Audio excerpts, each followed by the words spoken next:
Alors, je suis sculpteur, je travaille le bois et la pierre.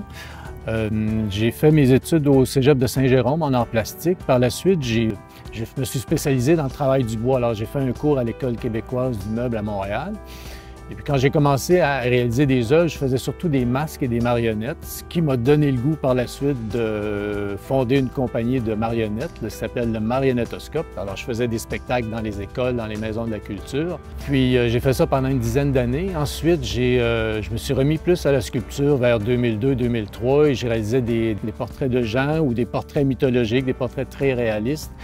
Et puis j'ai évolué tranquillement, je me suis mis à faire des sculptures plus abstraites en utilisant différentes essences de bois et de pierre. Et puis c'est un peu le travail que je fais maintenant, là. D'abord, je pars d'une idée ou d'une intuition que j'ai. Ensuite, je fais des croquis dans mes cahiers, je fais différents essais, voir comment ça pourrait se traduire.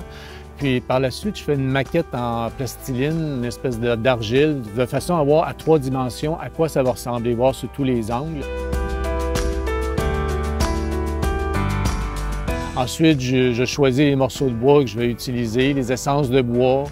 Je dégrossis ma pièce et puis je la raffine avec différents instruments jusqu'à la finition. Puis par la suite, il y a la finition du bois que j'utilise. Soit je mets des colorations, soit des huiles pour arriver au résultat que je désirais au début.